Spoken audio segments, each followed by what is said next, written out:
அன்பு நண்பர்கள் அனைவருக்கும் காலை வணக்கம். கொல்லிமலையில் இருந்து சங்கர் பேசுகின்றேன். சித்தர்கள் வகுத்துரைத்த பல கலைகளிலே மன்னனுக்காக வடிவமைக்கப்பட்ட கலைதான் இந்த அபூர்வமான அற்புதமான பூர்ணோதய கலையாகும்.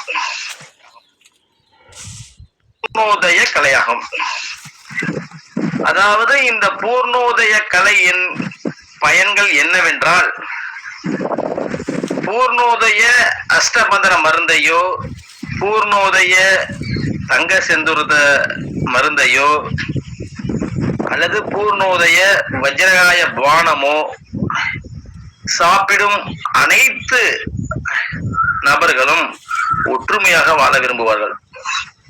ஒருவருக்கு ஒருவர் ஒன்றி வாழ விரும்புவார்கள்.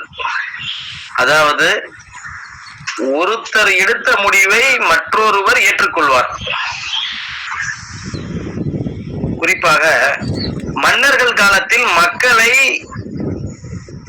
மன்னன் தன்வயப்படுத்த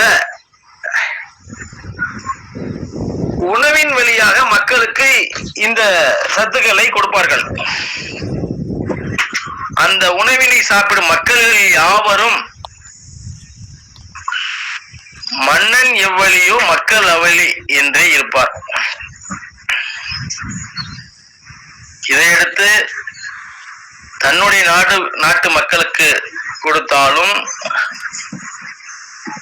பிற நாட்டு மக்களுக்கு கொடுத்தாலும் பிற நாட்டு மக்களும் இந்த நாட்டு மக்களோடு சேர இந்த மன்னனையே மன்னனாக ஏற்றுக்கொள்ள அந்த நாட்டு மக்களும் ஒத்துக்கொள்வார்கள்.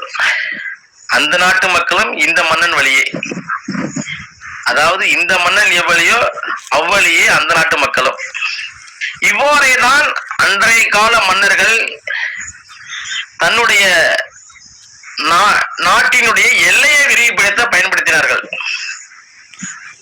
அதாவது அனைத்து மக்களுக்கும் ஒரே ஆறா, ஒரே அரசன், ஒரே எண்ணம், ஒரே சிந்தனை, ஒரே செயல் என்று ஒருவர் சொல்லை ஒருவர் கேட்டு ஒற்றுமையாய் வாழ்ந்தார்கள்.